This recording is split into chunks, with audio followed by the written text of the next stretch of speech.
Hello everyone, আমার YouTube চ্যানেলে তোমাদের সবাইকে স্বাগত জানাই। আশা করি তোমরা সবাই সুস্থ আছো, ভালো আছো। আজকে আমি তোমাদের সাথে একটা ইম্পর্ট্যান্ট রচনা বিদ্রোহী কবি নজরুল ইসলাম শেয়ার করতে চলেছি। প্রথমেই দেখো ভূমিকা। বাংলা সাহিত্যের ইতিহাসে কাজী নজরুল ইসলাম এক অনন্য ও দুর্লভ প্রতিভা। তিনি একাধারে কবি, সাহিত্যিক, গীতিকার, সুরকার ও সাংবাদিক। অন্যায়, অবিচার, শোষণ ও পরাধীনতার বিরুদ্ধে তার বজ্র কণ্ঠ ছিল সদা জাগ্রত। সমাজের সমস্ত কুসংস্কার, ভেদাভেদ ও অন্যায়ের বিরুদ্ধে বিদ্রোহ ঘোষণা করায় তিনি বিদ্রোহী কবি নামে সুপরিচিত। এখানে যদি তোমরা শুরুতে কেউ মনে করো যে কোটেশন ব্যবহার করবে, সেটাও কিন্তু করতে পারো। তারপরে দেখো জন্ম ও শৈশব।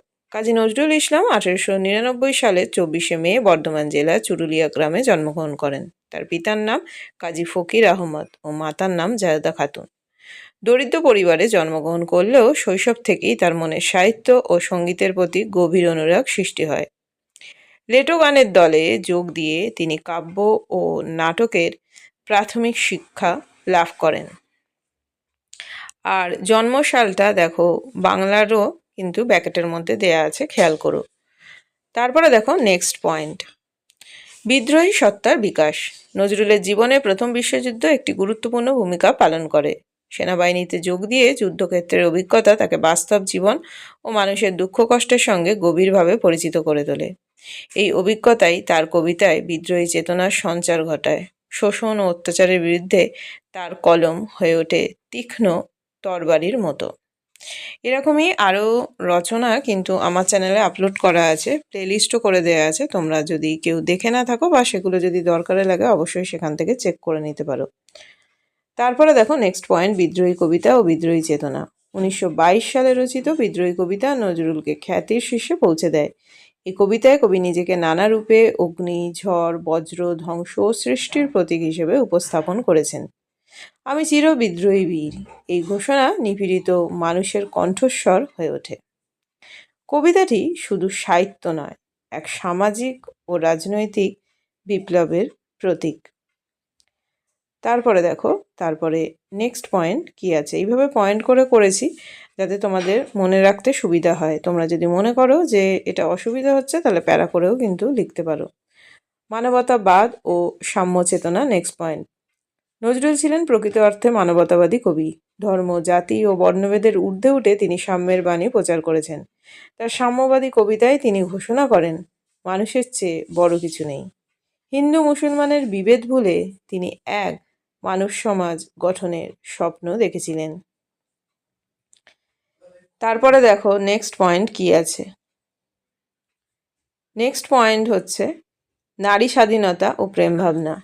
নজরুল নারীকে শুধু প্রেমের বস্তু হিসেবে নয়, শক্তির প্রতীক হিসেবে কল্পনা করেছেন। তার কবিতায় নারী বিদ্রোহিণী, সাহসী ও স্বাধীনচেতা। নারী কবিতায় তিনি সমাজের নারী অবমাননার বিরুদ্ধে প্রতিবাদ জানিয়েছেন। প্রেমের ক্ষেত্রেও তার কবিতা সাহসী ও মুক্ত চিন্তার পরিচয় বহন করে। তারপরে দেখো নেক্সট পয়েন্ট কি। নেক্সট পয়েন্ট হচ্ছে কারাবরণ ও সাহিত্য সাধনা। ব্রিটিশ শাসনের বিরুদ্ধে লেখালেখির জন্য নজরুল একাধিকবার কারাবরণ করেন। কারাগারে বসেই তিনি রচনা করেন রাজবন্দির, জবানবন্দির মতো অগ্নিগর্ভ রচনা। কারাবাস তার বিদ্রোহী মনোভাবকে দমাতে পারেনি, বরং তা আরও তীব্র করে তুলেছিল। নেক্সট পয়েন্ট হচ্ছে সঙ্গীত ও সাহিত্যিক অবদান। নজরুল প্রায় 4000-এরও বেশি গান রচনা করেন, সুরারোপ করেন, যা আজ নজরুল গীতি নামে পরিচিত। তিনি কবিতা, গল্প, উপন্যাস, নাটক ও প্রবন্ধ সাহিত্যে প্রায় সব শাখার অবদান রেখেছেন। তার সাহিত্য বাংলা সংস্কৃতিকে সমৃদ্ধ করেছে। এরপরে দেখো নেক্সট পয়েন্ট কি আছে।